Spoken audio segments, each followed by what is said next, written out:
Welcome to episode 5 of the Climate Money Podcast with me, Susan Sue. I'm a climate investor and a climate mom, looking to keep up with the headlines and always wanting to learn more.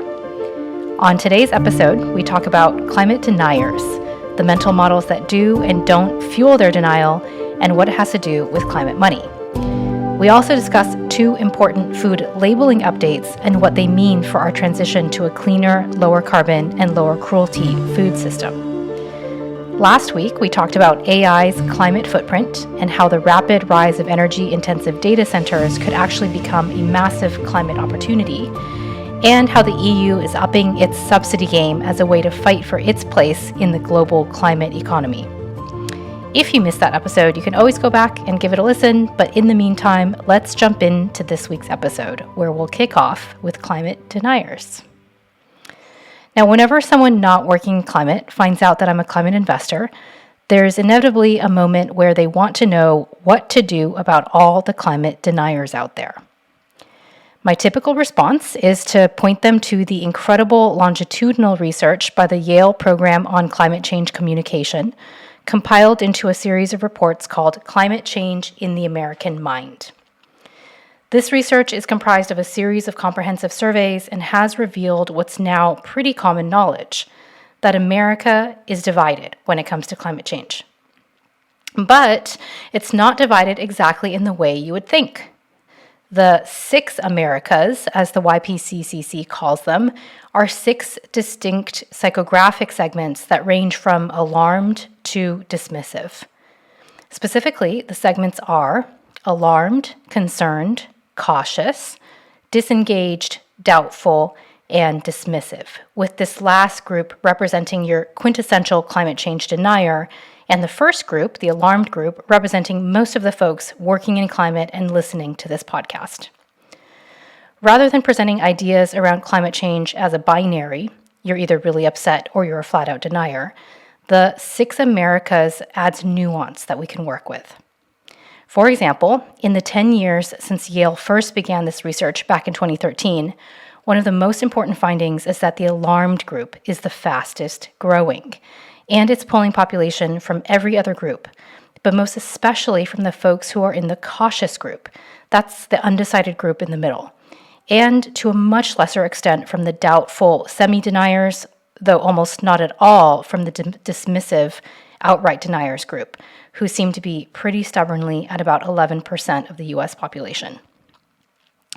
The Yale data is an absolute treasure trove for anyone working on climate in any way, and if that is you, you should definitely get familiar with its details, including, for example, the important insight that the majority of Latinx and Black adults in the US are in the alarmed or concerned groups, are significantly more likely to be alarmed or concerned than white Americans, and are highly unlikely to be doubtful or dismissive. Women are also more likely than men to be alarmed or concerned, but the delta there isn't quite as impressive as the one between BIPOC and white respondents. This is very important to understand as we're thinking about audience targeting the narrative and the products we're putting out there to address the climate crisis. So what I always say in response to the climate denier question is that yes, they exist. But no, they're not as numerous as you would think, and they're losing membership.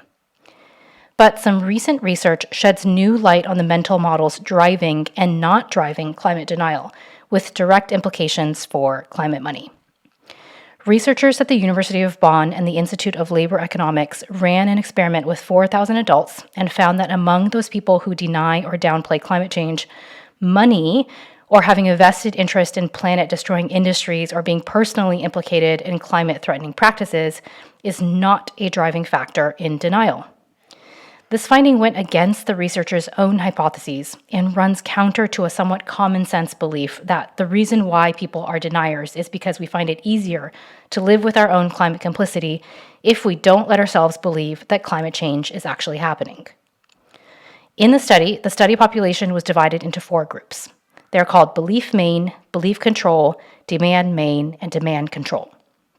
Now, the 2 demand groups are more focused on interactions with media about climate change, and did yield interesting but less surprising results that we're not going to go into depth here. Instead, we're going to double click on the two money-focused groups, belief main and belief control. In the study, both of these groups were given $20 that they could donate to one of two climate nonprofits. It was up to the study subjects to pick which.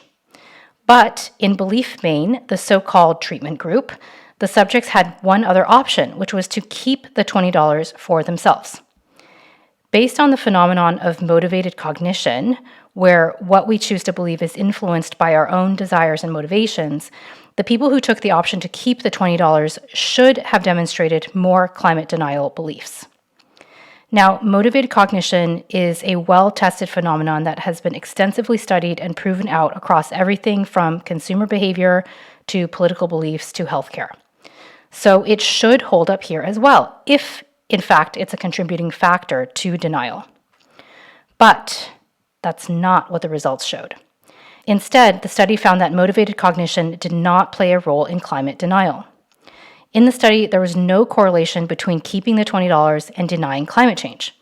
There also wasn't a correlation between keeping the $20 and being of any specific income bracket that might make the $20 more valuable to a given study subject. Instead, the proportion of people in both groups who exhibited climate denial were the same. That is, the first group that could donate $20 to one of two climate nonprofits and the second group that could donate or keep the money for themselves, and by the way, 40% of study participants chose to do so, had the same rate of climate denial. Now, how exactly did they measure climate denial in the study? They asked participants after the donate or keep decision to guess how many scientists out of 100 doubt that human activities are the main cause of global warming. The researchers hypothesized that people would distort their beliefs or their estimate to this question in the direction that most validated their decision to keep the $20. But this wasn't the case. Instead, when you look at the graph of guesses across both groups, which I'm including in the video version of this episode, it looks the same for both groups. Now, why are we talking about this on a podcast about climate money? I chose to highlight this study because I think it raises some really important questions. There's a belief, almost an ideology, that climate change denial is perpetuated by profit. On the flip side, many of us in the climate money world have thought or even publicly posited that if we can bring people with us in the climate transition economy, then those people will become climate advocates. Underlying both of these ideas is that self-interest drives not just behavior, but belief. But the University of Bonn study challenges this assumption. Now, why does this matter? In the climate money world, we've believed that including climate unfriendly red states in the economic opportunities inherent in solving climate change will turn detractors into promoters, to borrow from NPS, or a Net Promoter Score language from the world of marketing and business building. Now, Net Promoter Score is relevant here, so let's do a little sidebar on it. NPS asks your customers to rate you on a scale of 1 to 10, with only scores of 8 and above being classified as promoters of your business, and any score up to 6 as an outright detractor. And yes, that's more than the halfway point. NPS is grading on a curve, and it's a very tough rating. And yet it's often viewed as the gold standard in assessing whether your solution is working for its target market or not. I've seen it on countless pitch decks, and I've personally agonized over it in the startups I've helped to build. But NPS has a dirty secret. When it comes to mapping to actual customer behavior, NPS doesn't always hold water. And we can illustrate this with a simple example that many of us can relate to. For example, our NPS of Uber might be low after a series of canceled rides on a rainy day, which sometimes happens, or following a missed delivery of a meal order. But will we still use Uber again? Yes, because the service and solution it provides is so singular that even detractors are pulled begrudgingly into its marketplace. In other words, you don't have to be a fan to be a customer. And this is what brings us back to climate deniers. Many in the climate world have hypothesized that Texas, being the country's largest renewables producer, or South Carolina, being the nation's newest EV battery hub, or South Dakota or Louisiana opening up their oil and gas wells for carbon sequestration, will change both politics and public opinion around climate action in those regions and eventually in the world. Let's have everyone make money and we'll get rid of all the harmful rhetoric challenging scientific consensus and slow-rolling climate action. But according to this study, self-interest and by extension personal profit isn't enough to touch the deeply ingrained and often political and identitarian underpinnings of climate denial. So are we stuck? I want to suggest an alternate reading. Going back to the Uber example, what's worth more? A vocal promoter who doesn't ride, or a detractor who's a loyal customer? I think the Bond study is ultimately incredibly hopeful because in showing that you don't have to profit from climate destruction in order to oppose climate action, it also suggests that you can be part of climate action without changing your beliefs. This study's core finding is that when it comes to climate, beliefs and behaviors aren't as closely related as we thought. For those of us in the climate movement, it's an exciting opportunity to ask ourselves, if we had to choose, do we care more about changing beliefs or transforming behavior? It may be that the increasingly numerous red state renewables and DAC workers never join the ranks of the alarmed about climate set. And maybe that's okay, as long as we all keep doing the work, whatever we want to call it. Now, this is in no way an apology for climate denial, which I fully view as obnoxious and very damaging. But I'm also a realist who recognizes that it is intractable. After all, even the 6 Americas data found that the Denier America is one of the only 2 groups that's resisting change. The other one is the disengaged group, and that is a discussion for another day. Instead, I view this as a sign of hope and inevitability for the new climate economy that will affect and involve everyone, whatever their stated beliefs may be. All right. On to our second and third stories, which are connected to each other and, in some ways, to our first story. A new result from the Understanding America study shows that consumers are more likely to choose lower carbon intensity plant-based food products when they're labeled as healthy and sustainable versus vegan or plant-based. For background, the Understanding America study is a panel of households put together by the University of Southern California that's comprised of 14,000 respondents, growing to 20,000 by 2025, and meant to represent the entire United States. In this study, participants were asked to choose between a gourmet food gift basket without meat or dairy products and one that did have meat and dairy products. The no meat, no dairy gift basket was labeled in one of 5 ways: vegan, plant-based, healthy, sustainable, or healthy and sustainable. Now, the baskets that had healthy and sustainable, and especially both healthy and sustainable labels, had double the uptake over baskets labeled as vegan and a 50% higher uptake than the ones labeled as plant-based. And these findings were consistent across all demographics, but most marked amongst people who identified as red meat eaters.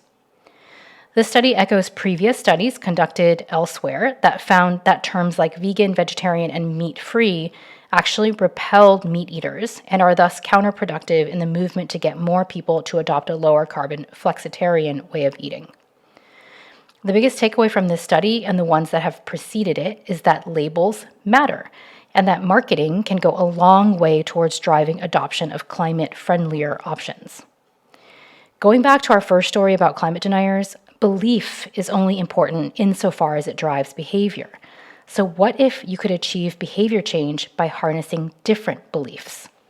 Like ones that something is healthier, cleaner, or more sustainable, whatever that means.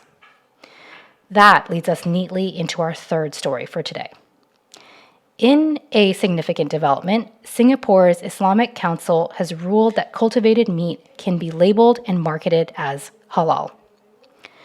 The Islamic Religious Council of Singapore has issued a fatwa, which is a legal opinion issued by a qualified Islamic scholar or cleric, declaring that cultivated meat is generally halal, and Muslims can eat these products as long as they adhere to halal standards.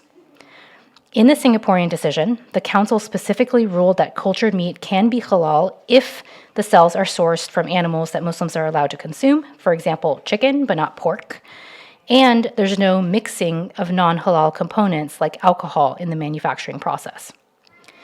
Now, while halal refers to what is permissible in Islam, it's most often applied to food. For food to be halal, it has to meet a host of standards covering ethics, hygiene, and avoiding pork and avoiding contamination with things that are non-halal, like the aforementioned alcohol. What's notable here is that halal foods have been on an absolute tear in the last few years. Global spend on halal food is projected to hit $4 trillion by 2028, about double what it was in 2022. By 2031, the halal meat market alone is projected to hit $375 billion. A lot of this is driven by Muslim consumers, but not all of it. For non-Muslims, halal food products are coming to represent higher standards in food safety, hygiene, and health, which are all factors that matter for consumers most likely and willing to pay premiums for certified or otherwise special label foods. Because it's actually pretty hard to be certified as halal, halal food products have evolved from being a dietary choice underpinned by religion to a label that signals food safety and hygiene more generally and even carries health connotations. Research indicates that non-Muslims have a positive perception of halal food products and show their own purchase intent around halal based on its reputation as a better product. Now back to the Singaporean ruling. Why does this matter? Well, we know that Singapore is making major strides in becoming a global capital for the future of food.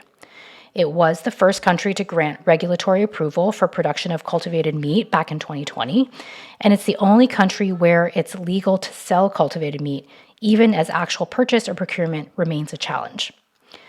On top of this, Muslims from Asia Pacific, specifically Singapore, Malaysia, and Indonesia, which is the world's largest Muslim population country, consume up to 90% of the halal foods and beverages in the world, which makes sense because Asian Muslims make up most of the global Muslim population. But still, 90% is astonishing, and it's a lot.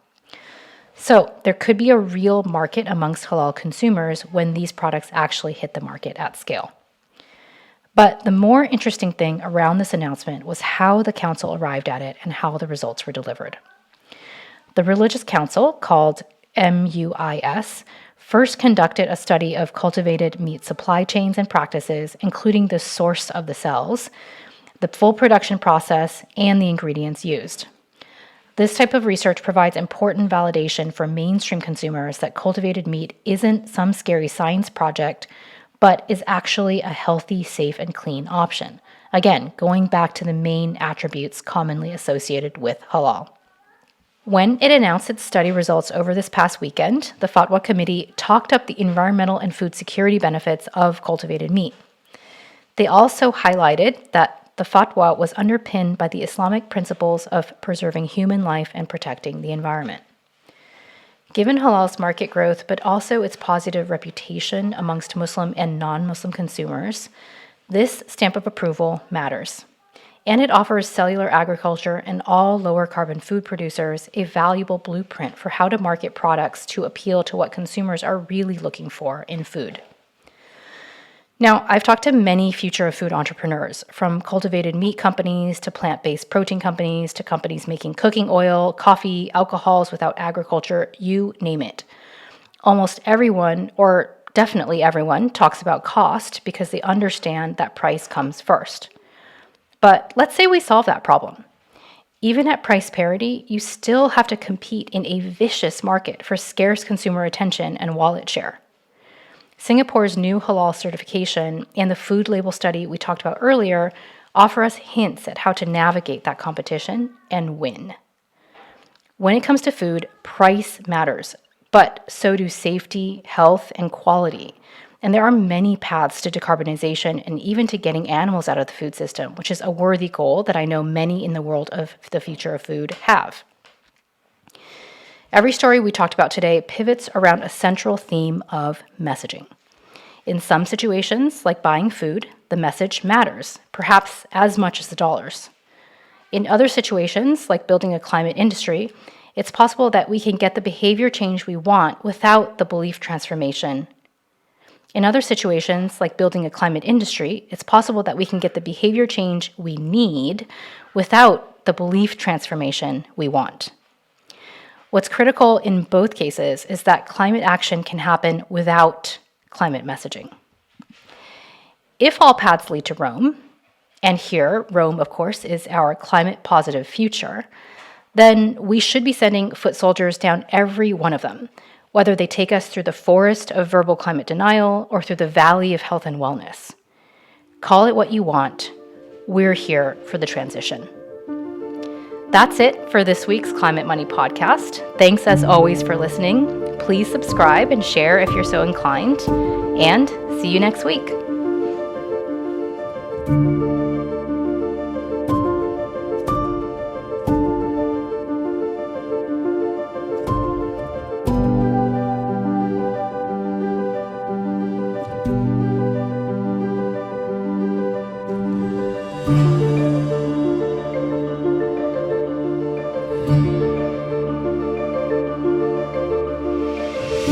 you.